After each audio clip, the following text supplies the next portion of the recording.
Hello.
Again. Good morning, everyone. Welcome. Thank you for coming to our industry day today. We're going to start with a quick video and then we'll do introductions.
All right. If that doesn't get you started in the morning, I don't know what does, right? So, this is my why, and for a lot of people in this room, it is too. So I like to remind everyone this is why we're doing this and what an important mission we serve. I am Dr. Christina Sheets, and this is Sonia Edom, our contracting officer. And we're hosting today, but I'd like to introduce a couple of special guests we have in the crowd. Today with us, we have Ms. Kathy Burst, acting CAE for DHA here in the front row. Wave here. We have Rian Farrell, MHS Genesis Functional Champion. We have Colonel Connor, Health Informatics. And Mr. Perkins, acting PEO DIMS. We have lots of people in the crowd, a lot of familiar faces from industry, as well as some of our federal partners here to listen today. So we'll jump right into it. All right. Thank you. And good morning. Before we delve into the content of the briefing today, I'd like to establish a few ground rules. While we value interactive industry engagement in these forums, today's session will function as an informational conduit from the government to industry. You're encouraged to absorb this information and subsequently provide feedback on several topics that we will elaborate on later on in the brief and provide you specific ways to submit that feedback and inquiries. The briefing material was published on sam.gov this morning. If you've not had a chance to download it, I would encourage that. And also, we are recording today's session. And once that is uploaded, I will provide a link on sam.gov so that you can review this session again. That's why we have the interrogation going on here because they are recording it so that you'll have the video in entirety. So you guys don't need to take pictures of the screens or do anything like that. You'll be able to have access to the whole content. Yeah. All right. The purpose of today's briefing is to create transparency early in the acquisition process. We want industry partners to clearly understand what we're trying to accomplish with the follow-on, as well as our priorities and constraints. By sharing information now, we can establish a shared vision before formal proposal development begins. Rather than having vendors work in isolation with limited information, We're seeking to establish a collaborative dialogue. This allows you to help the government shape the approach as well as develop proposals that are truly responsive to our needs. When industry understands our requirements thoroughly, they can propose solutions that are both innovative and practical. We recognize industry often has insights that we may not consider, and your feedback on our approach and requirements is valuable. 2-way communication helps us refine our strategy. We're committed to creating conditions that encourage robust competition as it drives better value, incentivizes innovation approaches, and ensures accountability throughout the contract period. So I think, what we're trying to accomplish today is our first industry day of this cycle. And we'll kind of, for those of you who've been on the longer trip with us, explain our pivot. But we really want to have industry understand what our goals and objectives are, so that you guys can propose best solutions. We are not looking to remain status quo. We're looking to innovate. We're looking to be efficient. We're looking for productivity. And we're really looking for our industry partners to bring their A game and show us what you can do to help us achieve our mission.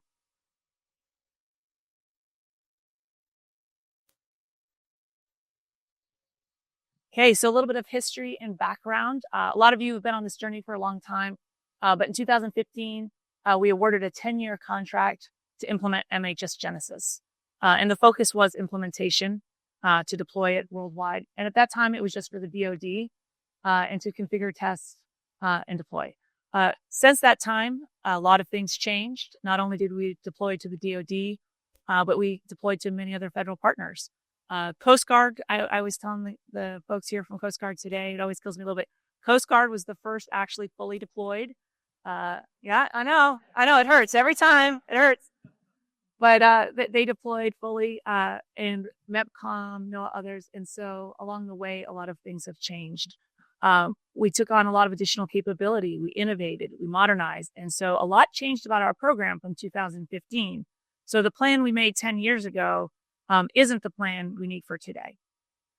So some of the features, a lot of people think of the EHR as the document, medical legal documents of care, which is true and very important, but it's so much more than that, and it's so much more expansive. The continuum of care across Garrison and across all of our federal partners, in route care, and we want to help support the delivery of healthcare, right? It's not just recording it, but safety, alerts, and capabilities that make the lives of our patients and our providers better is really important to us. So some of the benefits, data sharing, the fact that we use interoperable standards allows us to share with commercial partners as well as other federal partners.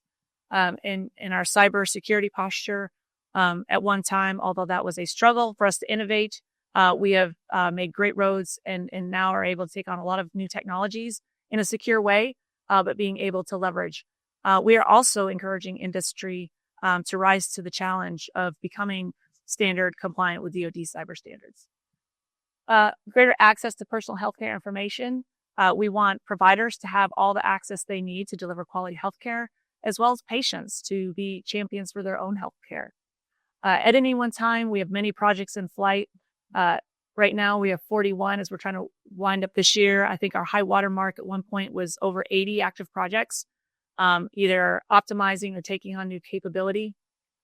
138 MTFs and over 194,000 provisioned users. And as you saw before, lots of locations that we serve. So how do we decide what we're going to do? A lot of people come and, give me great ideas about things, but I'm not the decider of the things. So like everything, we fall into a hierarchy starting at DOW priorities, right? And as you can imagine, the DOW priorities revolve around warrior ethos, lethality, defense of our nation. Under that, we come down to the MHS. And the MHS is really supportive of the warfighter and the warfighter mission. So we get into the people component of that. And it has to do with keeping our service members ready to fight. It has to do with keeping the skills of our providers ready to deploy. And also, keeping good care of the dependents and folks back home station. This strengthens the fourth generation platform. People is the most important part of our platform, and we're proud to take care of them. From MHS, we come down to the DHA priorities, right? And they ensure a medically ready force, that our people are ready to fight when called, partnership with the joint staff, and making sure that they are collaborating on those priorities as well. Operational clinical readiness, that maybe home station, there's certain types of trauma or other things we don't do a lot of, that when you're activated, you have to do. So finding ways to keep people ready with those skill sets. And of course, running the MTFs. As a combat support agency, of course, they support joint staff, combatant commands, and military deployments. Down one from the DHA priorities, we have the PEO. Within DIMS PEO, JOMS, EADS, and DIMSM. And the priorities here obviously are in support of DHA priorities as well as other federal partners. Enhancing patient care through evolution of MHS Genesis, large product in our portfolio, and delivering innovative healthcare IT solutions. And I always tell people, we don't decide how the business of healthcare is run, right? That's done at another level. But when they call on us to provide solutions so that they can do it in a certain way, that's our role, right? We want to find those innovative healthcare solutions that drive value to their mission. Advancing healthcare technology, implementing new capabilities, as well as sustaining readiness and reliability. And then you come down to DIMSM, the PMO. And once again, we are focused on, at our level, it gets very granular, right? We are responsible for the health record, the EHR, keeping it operational, keeping it secure, keeping it running, keeping it available to our providers, making sure that they're receiving the newest updates that come out, making sure that we're looking at our technology, and as it becomes obsolete, replacing it with newer technology, whether that be from a performance measure or a security or just capability itself, and always investing in our people. So here's our current footprint. A lot of people obviously think of DoD when you talk about MHS Genesis and DIMSM. We also have in that lane NSA, U.S. Coast Guard, of course, U.S. MEPCOM, NOAA, the Mercy just deployed this year, and working on the Comfort and other locations for our Segment 2 disconnected solution in theater, and also the reserves. I always mention the reserves. The reserves actually have a good footprint out there and are also part of our capability when it's time to go. We're calling on our reserve units, so want to make sure they are also included here. If you see down below, addition to the deployments of the theater solution, we're also looking at Armed Forces Retirement Home to deploy to those two locations, and U.S. Coast Guard afloat system. I maybe have a little Coast Guard envy, but they innovate and they're looking to put MHS Genesis Segment 1 on their ships and use, the Starlink capability to do that. And that's really exciting. So we're starting there, piloting that and hoping to get out to all their icebreakers and cutters. So super exciting there. A lot of messaging. We have a very complex system. We do about 23 million messages a day and 65 external interfaces with 976 endpoints. And when you see later what this system looks like, it's a beast to keep online every day. Next slide, please. Our global footprint with our partners. This slide just shows, you see on the right, that's theater operations. So all the JOMS tools downrange, in the tents, in the hospitals, on the ground. And the little symbols there show they have CDP, BATDOC, theater blood, their JOMS tools. The arrows show the information coming back. And you can see it comes back to OMDS, which is the gateway that we connect to get theater information. That information is shared with the MIP. The MIP also seeds information from us to JOMS, so that now healthcare information is available in theater at the point of care. We also have on there HIE, which is the Health Information Exchange, exchanging data with our commercial partners. A lot of our healthcare delivery in Garrison is delivered in commercial hospitals. So getting that information back and forth to providers is very important to us. You can see the external federal enclave there, and we will be moving, you'll see on a later slide, to cloud, but currently we're on-prem with our federal enclave. And then the MIP is kind of the data exchange portion. They collect a lot of external data, Genesis data, our legacy data, And so we do a lot of data transactions through the MIP. Okay, this is us. It's not complicated at all. So the federal enclave is on here. You'll also see the cloud. We are in the process of moving to Oracle Cloud. You'll hear OCI, Oracle Cloud. OC3 is our tenant. OC is the federal. They're commercial. OC1, we do leverage certain commercial services in OC1, and we'll have secure connections to that. But that move is underway. You also see here the VA. A lot of people get confused about it's a separate record, but kind of the same. We are in one enclave together. And although we have sometimes different capabilities, we share the record. So if I'm a provider, I can open a record of a VA patient. They can open a record of our patient to deliver healthcare. In a FHCC, it's our truly integrated site up at North Chicago. We actually have DOD and VA delivering care together. And we used a split build, partially the VA, how they deploy and merged with ours. And it's actually working really well. We're super excited as the VA cranks up their deployment machine this year to get a lot of our joint sites that have VA capability on the EHR with us. You see over to the left, a lot of our federal partners, and they access, most folks in the DoD are on the MedCOI. You'll see that up top, Medical Community of Interest. And that's our network, and it's secure. It allows us to pass information in a secure way, which provides us the best of both, right? We can leverage modern technology and share data, but that data remains secure. Some of our federal partners come on at gateways. You'll see those little kind of cloud-shaped things. They jump on at a gateway point and join the MedCOI. The VA has their own network as well. And then also we connect commercial entities. So once again, it's pretty complex, keeping it going every day, secure and operational. Next slide, please. This kind of breaks it down to actually, a workflow type. And it's amazing. Somebody once asked me, how many pieces do I touch just executing a single workflow? And so I took something near and dear to my heart, which is a dental radiology workflow. Somebody comes in to get a dental x-ray, and how many pieces of the system does that touch? And it's really incredible when you go from the left-hand side to the clinical areas are all on the left. And then it passes through a layer. You touch PAC systems, you touch the EHR. For dental, they're touching Dentrix and Millennium. Those messages are going to the MIP. Okay, you cross over, they're going to the PACS proper, ECIA. Then it goes through all the billing and coding and all the other systems that it touches, appointment reminders for that.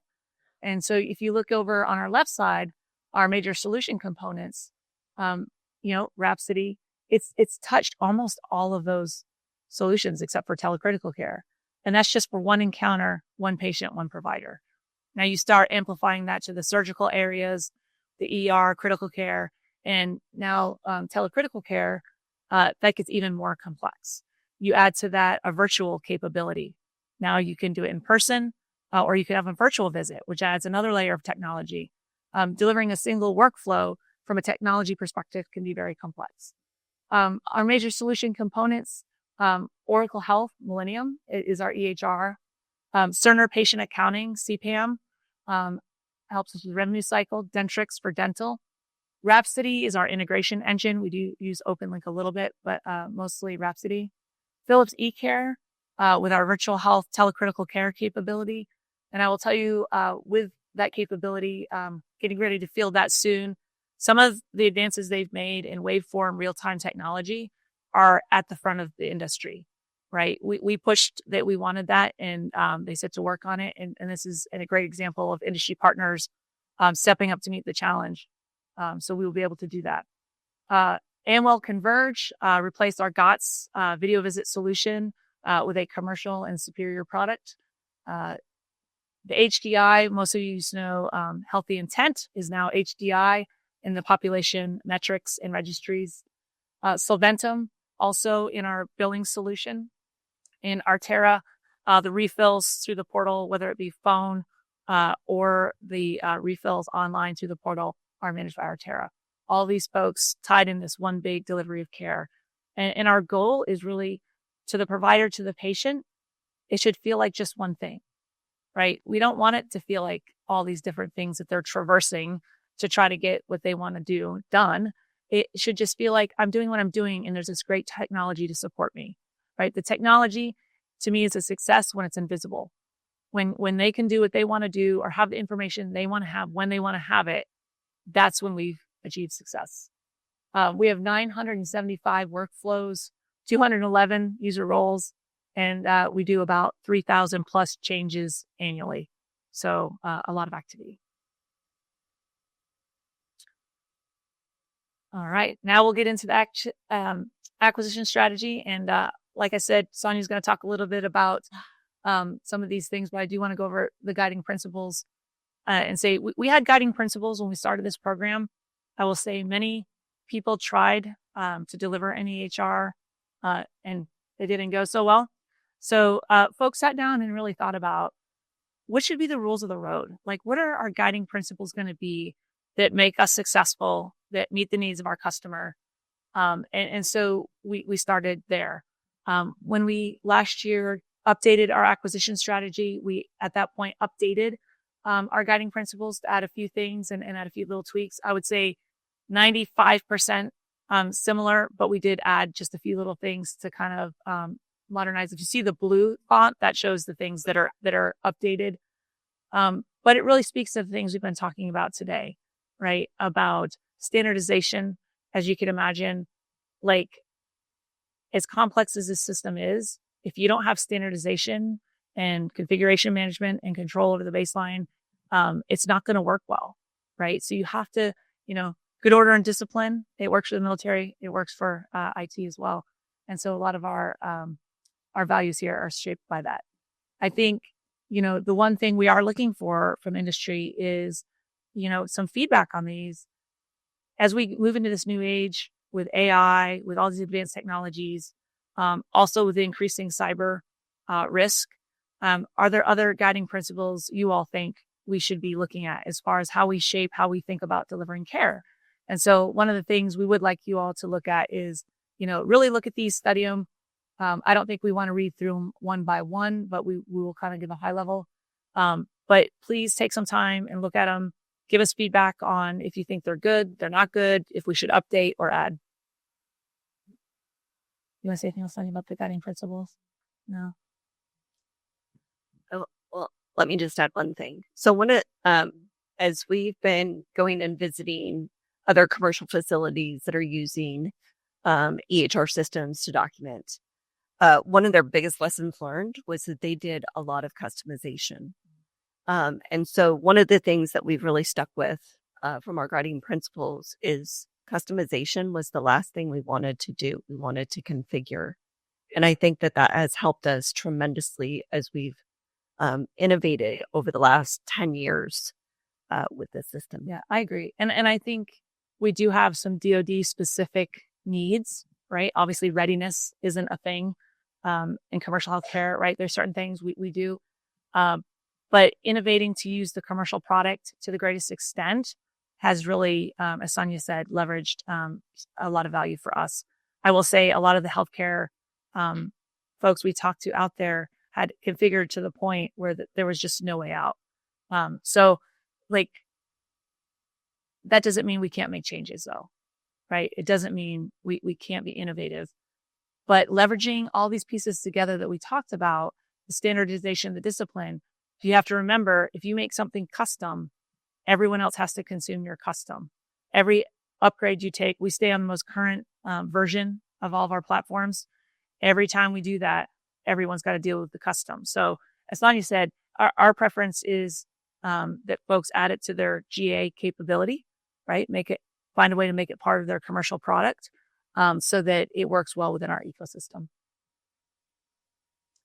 I think also value, as your deployment finishes, money gets tight, you're experienced now, there's a higher expectation, right? What was success 10 years ago is no longer the bar. The bar is so much higher. And so I would say we're really looking for value and not just doing these things, but doing them in a value proposition that benefits the government. And I think we're really looking to industry with some of these guiding principles. If you guys see something that would drive value for us, please, we would love that feedback.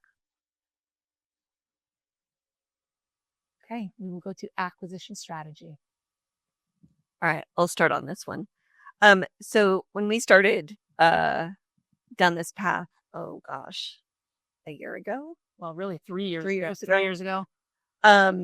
We did several RFIs, we did an industry day, those kind of things. And based upon that, our initial strategy was to maintain a system integrator due to the complexity of the system, as well as migrating from the on-prem into the cloud. Market research had shown or had demonstrated to us that you didn't want to change your prime contractor, your system integrator, when you were going from the on-prem into the cloud. And so we had started down that path, as well as then potentially breaking out end user experience with your training and change management. That was a lower risk of something that we could go and compete. Same with enhanced new capabilities to help stimulate that competition. Thank you. And then same with deployment. Being able to onboard new federal partners, being able to do maybe a little bit more customization of what that federal partner might need with that specific deployment. We did just put out an RFI for the deployment again. That was posted yesterday. I know it is a quick turn. I think somebody had sent me an email asking if we could extend that time. So I will be coming back out to and addressing that a little bit later on. But yeah, and I think our previous position, we started with everything all in one basket, right? A big 10-year IDIQ, one prime, and everything kind of rolled into that. And to learn, it was great, right? And to deploy, it was great, because when we had to do things quickly, it gave us a lot of flexibility that it was all under one thing, right? And we could kind of move resources. We could do things to overcome that I don't think we could have done in another way. So at the time, it was a great strategy and served a purpose. But as, we kind of started getting towards the end of that 10-year, folks want more competition, as do we. I will say, I am a competitive person. Most people know that. And I think good competition brings out the best in everyone, right? You always bring your A game. And so we did want more competition, but we were trying to balance, limited government resources and our experience in this area. We have a vital mission that cannot fail. So overly competing and then falling flat is not really an option. So we had kind of gone into it with our market research and kind of, the best of both. We kind of peeled off those 3 areas, and we're going to compete those and then kind of keep the core system together. So that was the initial plan. As we went into last year, of course, that got approved. We started getting ready to move out. And then, I think we all know what happened last year. Everything changed. The risk posture changed, right? The philosophy of how the government was going to do business changed. And so being responsive to our administration, we were asked to pivot as well. Right. So that's part of the reason for today, right? Doing some additional market research and industry engagement to help us with a revised approach. One that can be more strategically allow us to have that strategic alignment opportunity with other federal partners that we have, as well as how we're going to optimize the system and then prioritize innovation. Yeah. And to me, these are huge. Like if I could only give you guys one slide today, like this is it. This is the one. And we're looking to really balance competition, right? And balance the workload. We want to get the best performance, the best value out of our industry partners. And so we're really looking to you all. We have a joint federal enclave and partners. Our budget is limited, and we have a big mission, and our providers, I will say, have been very patient throughout the deployment process, but they too are looking for us to really step it up. And people have a certain expectation today of technology. We all have a phone in our hand, right? I call it computer in a pocket. My children don't understand like what a life would be like you couldn't Google something. Like Encyclopedia Britannica, like they don't even know what that is. So like, people just have a certain expectation, right? And when you tell them you're delivering healthcare, like the thing that holds people's lives in the balance, and the technology doesn't work, or you're using like, I call it dial up AOL, like people just don't accept that anymore. So like, we're really looking, to change the playing field. And I will say we are the largest healthcare system in the world, right? We should be setting the pace. Healthcare has typically lagged behind other technology industries, things that we use in banking and other places that are common technology we still haven't adopted. And we have a huge opportunity as a large federal entity to really do it and do it in a secure way. So we would love to hear ideas from industry about that. And we have some questions that are coming, but most of the questions are really based on this.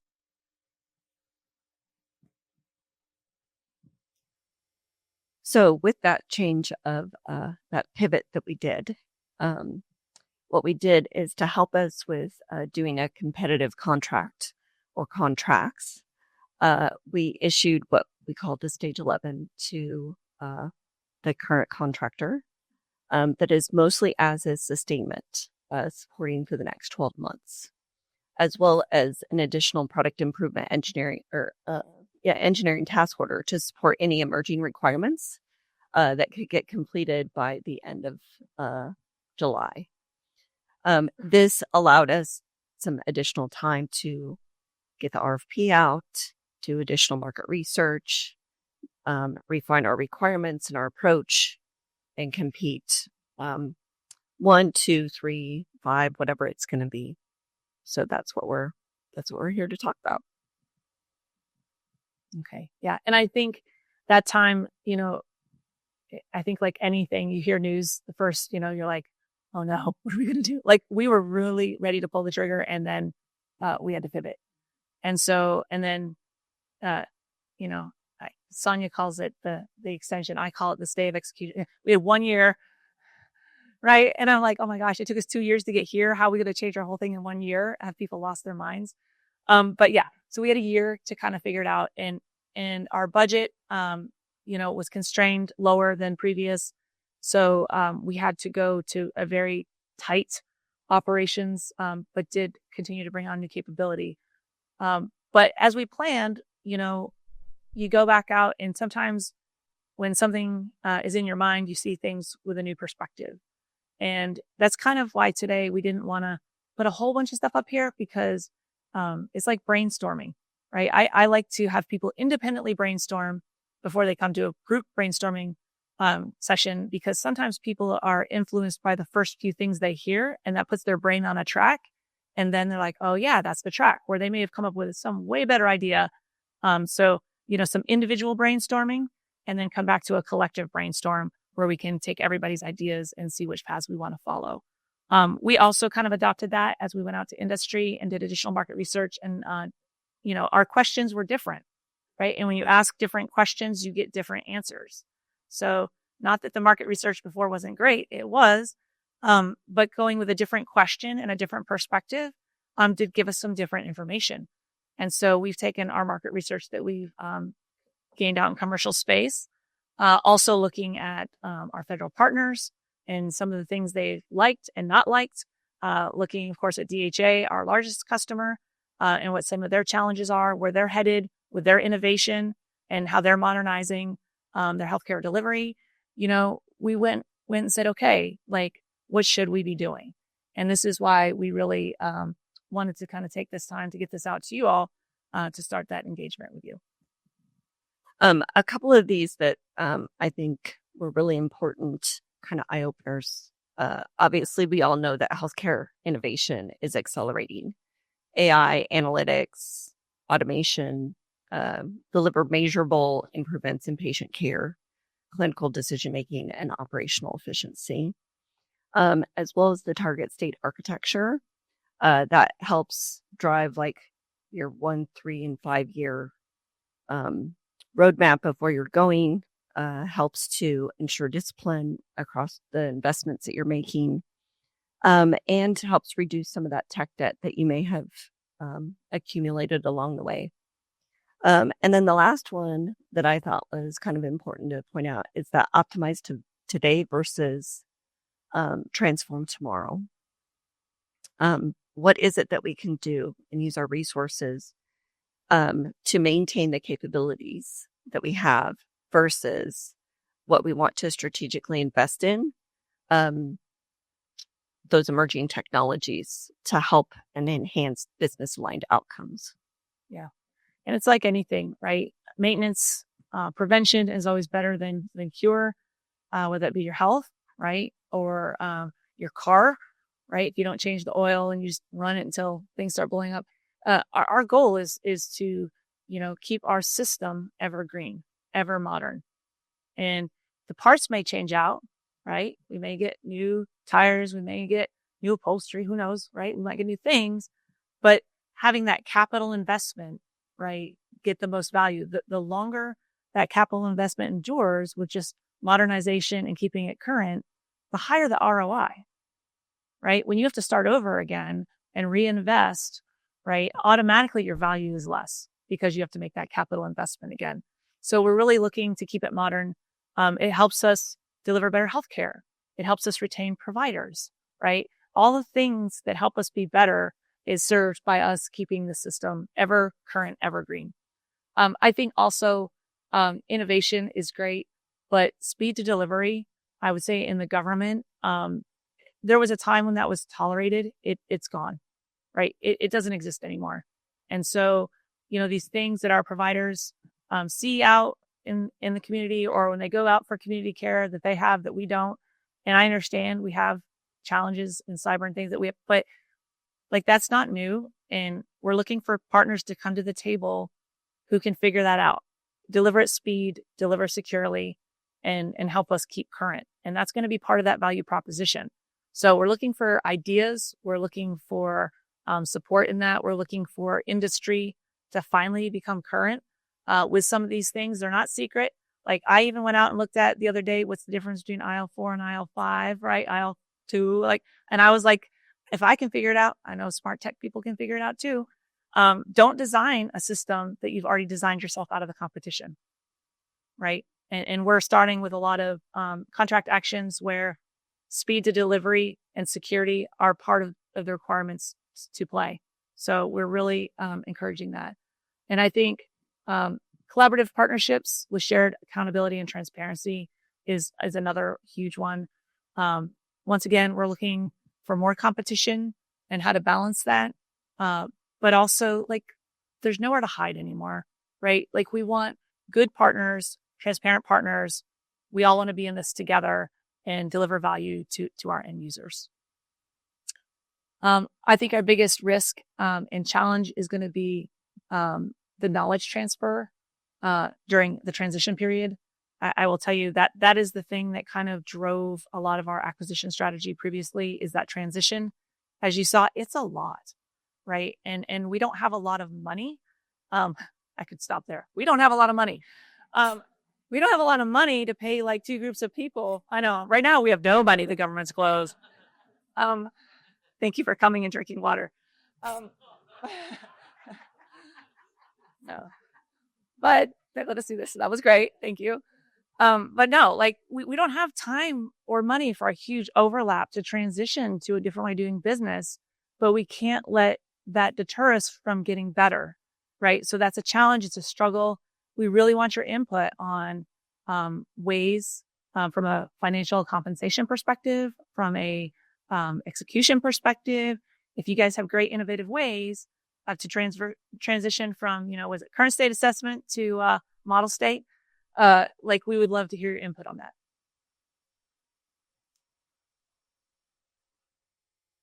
Okay. So to me, this is, I have this on my board. every day when I think about what we're trying to do, I think about performance. The system has to be available. It has to work. It has to work in an intuitive way that doesn't inhibit delivery of care or information access by our patients. So performance is a must. It's a non-negotiable, which is hard in our system. It's really a challenge. Not that our system doesn't work well. Our system works great, but it's a lot of moving parts, and any one of them out of sync, it's like throwing something into the watch gears. It just gnarls it all up. So really, it's key. Continuous capability delivery, right? Like I said, right now, we have like 41 projects. We've been up around 80. We are always delivering capability of all kinds and all levels. That will never stop. The old model of sustainment, we don't say that word. It's capability support. And part of capability support, if you guys go Google the BCAC acquisition, right? We're a defense business system and we follow the BCAC. It's capability support. And part of that is always keeping the system green to get that maximum ROI. It's difficult because, a lot of things aren't set up that way to include budgeting and how we get our money into things, but we are really pushing. We've done that along the way and we'll continue to do that. So it's not just keeping the system running. That's not the job. It's also delivering capability. And then cost efficiency. I'm the one who's looking at the lines every day and figuring out how we're going to pay for things. And we have a spectacular FP&A team that helps us do that as well. But we need our industry partners to be as concerned about that as we are, right? There's plenty of goodness to be had for all. But really we need cost efficiency. And when we go to talk about what we need money for and talk about our budget and ask for money, nothing helps more than showing your ROI, showing the great things you've done with the money that's been given you and how well you've done with that is an incentive for them to give you more money, right? When you go and I have 2 things and I spend all this money, like they're not inclined to give you more money. So really looking for partners who can help us find that cost efficiency.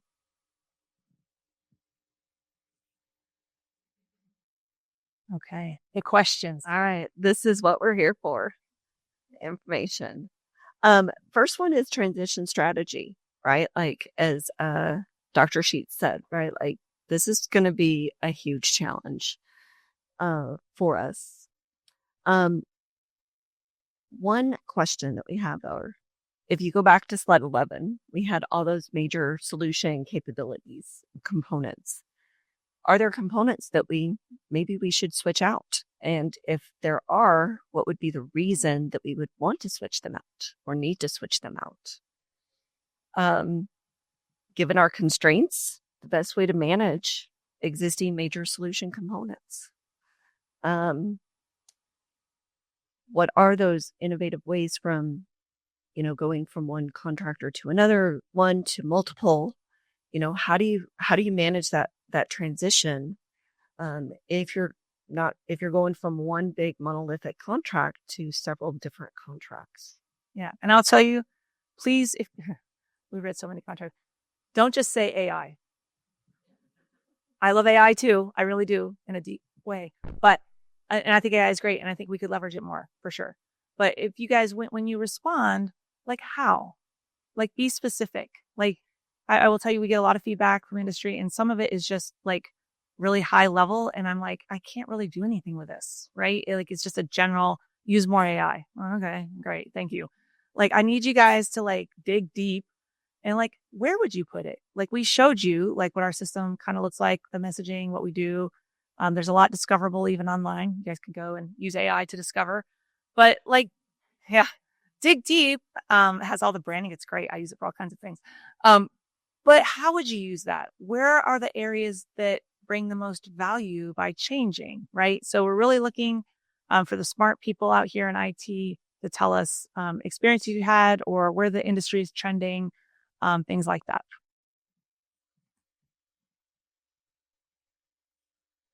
All right. Organizational construct. So as you can see, we've got a bunch of Lego blocks up there with all different kinds of capabilities. If you guys were king, queen, for a day, how would you realign these, right? Like, how would you build, to give us the best performance, cost efficiencies, and optimize competition. So this is where we're asking industry to help us figure out, how do you best split this up in order for us to maximize our performance and be cost efficient all at the same time. Yeah. And I think, I love the Lego. We're a huge Lego family. And there's actually even an app where you can put a bunch of Lego down on the floor and you take a picture of it and it gives you build suggestions. It's really kind of cool. And that's kind of like was the impetus for this, right? Before we had everything it was just one big, all the blocks were just stacked together, right? That was our previous build. We've taken all the pieces apart here and there's even more pieces. Maybe, you have some side pieces you want to add, or you think there's pieces we don't need. There might be 3 buildings you build, or you might build a building in a car. Like, I'm not sure what you're going to build, but we're looking for that kind of innovation. Like, how do you take all the pieces and the parts? How do you put them together in the way that works best? What's the best build for us? And that's really what we're looking at and using those principles to do it. All right. The next one is the system integrator. Of course. Or integrators, multiple. We've heard from industry sometimes more system integrators or multiple system integrators is better than a single system integrator. Some say you don't need a system integrator. So what really is the role and the value of the system integrator when it comes to our system, our solution? Yeah. And I think, once again, we're trying to, get people to brainstorm here and think in an innovative way. We did it a certain way and it was successful. But what should we be doing going forward? And lots of people have talked about different kinds of integrators for different purposes, value partners, all the way to knowing integrate it all, manage it all directly. We would love to hear feedback on what you think is the best construct. It kind of goes back to the Lego design. But really, it should maximize value and performance, right? Sometimes, and it's a balance, like everything in life, I would say it's a balance. Like, not having enough integration control doesn't work well, right? Everyone's running all over the place. Nobody knows who's in charge. Like, that's not good. But locking it down that you can't get anything done and making like an administrative and cost overhead that crushes your value also is not good, right? And in our new phase, we've deployed to the largest segment that we're going to deploy to. We will have other deployments, but we really want to focus on optimizing the system and keeping it evergreen. With that in mind, what is the best construct of our system to maximize that? And then how do we mitigate risk for limitations of government? Like, let's all be honest, like, government is very different than industry. If I need a new skill set, I can't always just go bring another government person on to do that, right? We have a certain number. Like, I can't hire based on profit, right? I have the number I have, and getting new people is really hard. Sometimes people leave, like all kinds of things that in the commercial side can be compensated for, drives risk when we drive a lot of this to the government. So not to say that shouldn't be done, because the reason, you have the government is to represent the interests of the government, and it's important. But how do we mitigate the risk and balance the commercial involvement to really get the best of both? And really at the bottom, with the ideas, we want to hear about the value proposition. Like, you can have lots of ideas. Ideas are great, but what do you think is the value proposition with that idea? And speak to that as well. Okay, industry input. Once again, a reminder back to all the priorities. We want you guys to focus on healthcare outcomes, right? We don't, write records just to write records or do fancy electronic things just to do them. At the end of the day, it's about health outcomes. We want our warfighters ready. We want people healthy. And when we talk about like why we're really doing this, we would be linking these to healthcare measures. DHA has a whole list of healthcare measures they care about and monitor. We support with technology to support those healthcare measures. And sometimes, it's hard for us to kind of link one to the other, but it's critical, right? If we're taking on technology that's not improving an outcome that's important, it's driving down value. right? So it's really important to understand what the healthcare outcome priorities are. Using technology as a value instrument. Once again, technology is fun. I love it too. But really finding ways to leverage technology to drive value, to reduce administrative burden, to make things faster, to make data more available to the people who need it, right? Use it as a value instrument. And then KPIs, we went 3 years ago now, maybe. We started using a lot more measurements internal to our program with our vendor partners and others. And really, I've always been a advocate of measure what matters, right? Expect what you inspect. And it did matter. Like we saw improvement in these things. So what KPIs, with your plan, do you think we should be looking at? Or where are good KPIs that you would suggest that help us drive value in healthcare outcomes? Okay. Compensation plan. Yes. I love money. So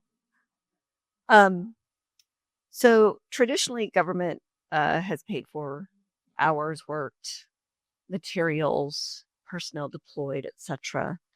And we want to really, if we go back to like the market research slide where they talked about paying for a performance-based, outcome-driven, that's what we really want to focus on, is how can we change the way that we compensate to make sure that we are paying for the outcome, we are paying for the value delivered, and the results, and how that helps us from a strategic perspective meet the strategies of the Department of War, of DHA, of MHS, etc.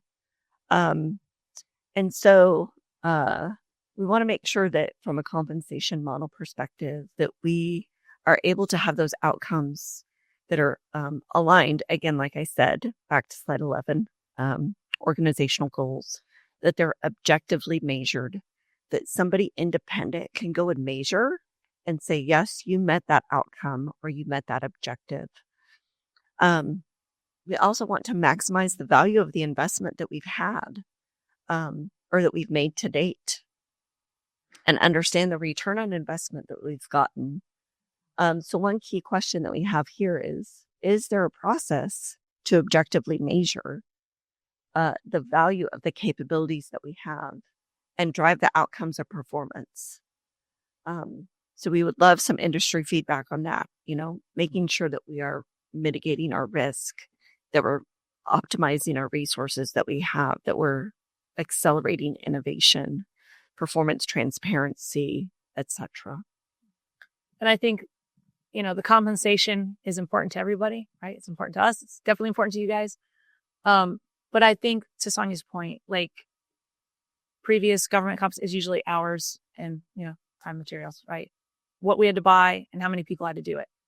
And, when we go out and buy things commercially, like if you buy a car, there's not a sticker on the car that says 8 people, 2 robots, 4 pieces of sheet metal. Like you don't get a breakdown, you get a cost, right? You just get a price and you say, is this car worth it?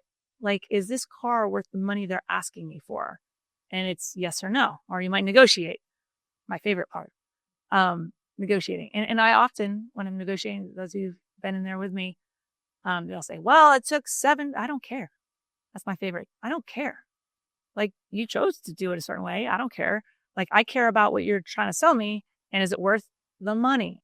Right. And that's what we're trying to get to. And that's even government is moving to that standard of, value-based compensation.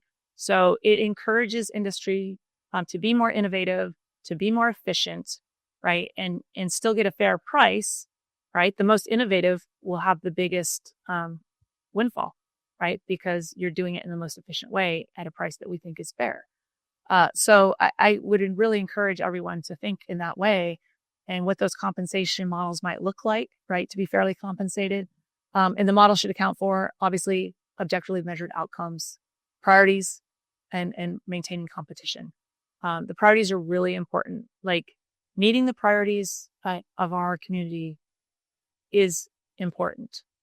And so it's great if we're not incentivizing that, it's the wrong model, right? So we need to incentivize that. So as Sonia said, we're looking for your input here. We do, we have a modular capability to keep it evergreen. So think of it that way, right? Pieces and parts, and how would you build it to get us the best bang for our buck?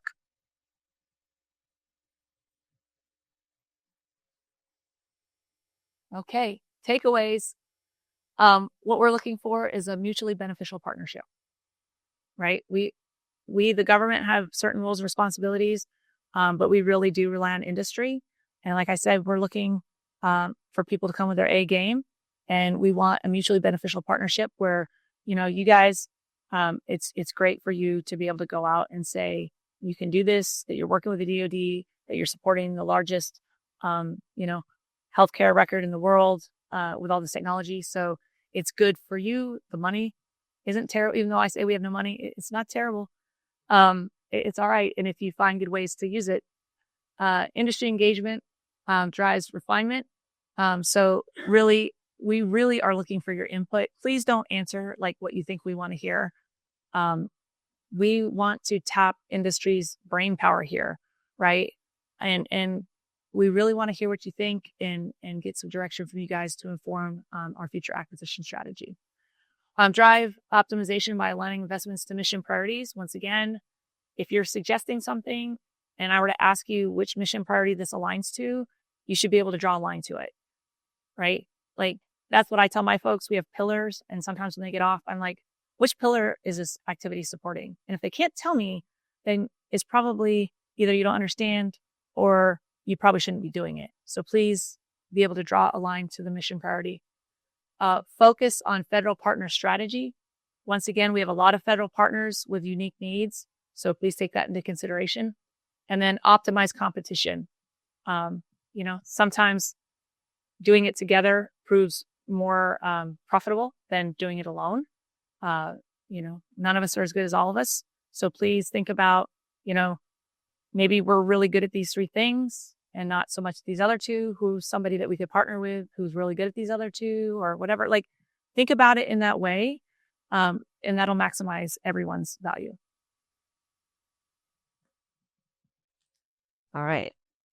This to me is the scariest slide. Yeah. But get used to it. A timeline. This is how we roll. As you can see, it's pretty condensed up front in order to get a final RFP out by January. We're looking at, between now and the final RFP, having very consistent communication with industry. I will talk in a little bit about how to have that communication with us. Doing Q&As weekly, maybe doing some office hours, getting feedback as we are developing our documentation, our compensation models, etc., sending those out to industry for feedback to say, hey, we think that if you added this, this, and this, it would make it stronger.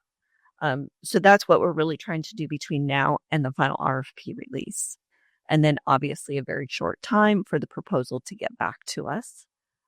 So think about, from industry's perspective, what are ways that you guys could tell us that you could meet our needs in the shortest amount of information that provides us the quality and the information that we need to select the best partners with this. So, yeah. And this may change given, furloughs and all of that kind of stuff that we've had.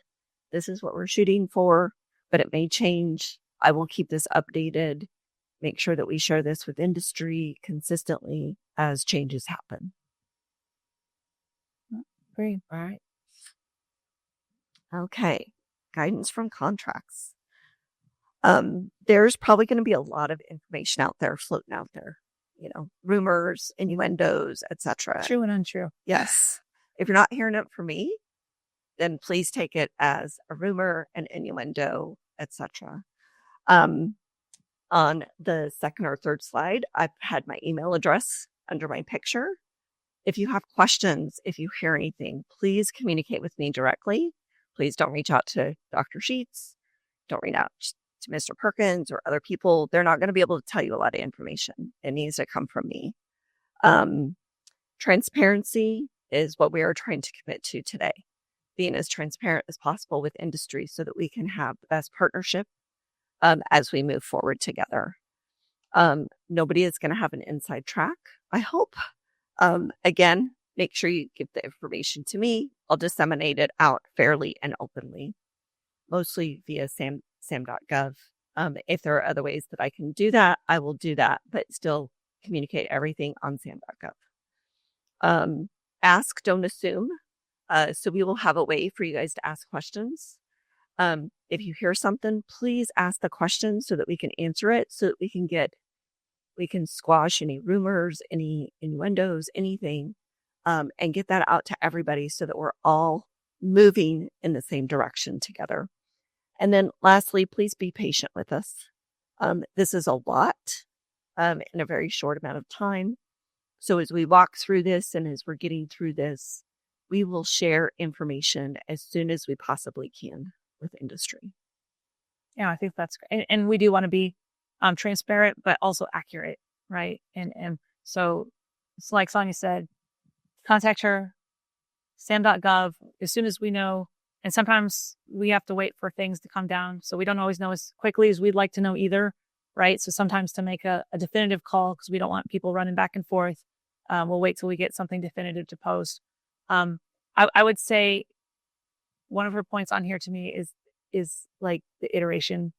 Like if you have questions, you don't have to have everything. Just post the question, right? Or if you have one section or something response, like post what you have as you have it. And that's going to allow us to give you feedback quicker to see if like you're on the right track or if, whatever. I think we're really looking for that kind of iterative, open communication during this whole process. Okay. All right. So today we asked for a lot of potential information from you guys to provide back to us. So I provided you an email address. Please provide that back to us. Whatever information you can provide, it can be some, part, all, whatever, by the 17th or sooner, if possible. You guys can send it in small little emails, snippets like, hey, here's what I've gotten done on transformation, and just send that. And then when you get compensation, you can send that separately. I'm not, we're not grading, grammar or any of that kind of stuff. We really are just looking for ideas and ways that you guys can help us with that. And I think that's important too, because it's a tight timeline. We're going to have to go through all the material. Like we have to review all the material. So remember, we have to review all the material, please. So, like more words is not better, right? Like get to the point. And I would even encourage, like, if you have some great grandiose idea, get it over. And if you have questions, get some feedback on it before you build out your compensation model, because those tweaks may matter. So like being iterative is probably going to be beneficial. It cuts down like on us having to read 2 compensation models from you. It helps you guys be faster. So being more agile and flexible, I think is going to help us get a better product. Yeah. So this information, when you guys send it back, I will post something else on sam.gov about the proprietary information and giving us authority to share it with a couple of our contractors that we have supporting us with this. Besides the industry input questions, so we have a tool called VidScale. And on the next slide, it tells you guys how to get access to that tool. This is where you can go in and you can ask us questions. Just go in there when you're thinking about it, ask us a question. We will pull those questions once a week. We will provide responses. We'll write responses to the questions that we have. Of course, run it up the chain, make sure that everybody agrees with those. And then we will post out those questions on sam.gov with their answers and responses. My goal is to get that on a weekly cadence. So maybe like on a Wednesday or on a Thursday or something like that. So even if it's just one question that we get in that week, that will help with some of the transparency of questions that other people may have that maybe you didn't think about, making sure that we've got some of that good information. And like I said, today's presentation will be posted on sam.gov once we get the video link available. All right. I won't go into long details on this. This is how you can get access to BidScale. Again, this briefing is posted on sam.gov, so you can go out, download the briefing. BidScale will usually turn around the information within 24 to 48 hours, 1 to 2 business days. And then once you have that, you guys have access to, sending all your questions till your heart's content. If you guys have any questions or issues getting into BidScale, please call Sonia. Yes. And she helps you. She helped me too. Yeah. No. Yeah. Awesome. I would really sincerely like to thank everyone for coming out today. We have people who traveled. We have, a lot of busy schedules going on. And, the most valuable resource we have, I always say, is time. So thank you for your time. And we really, once again, are looking for a collaborative partnership here.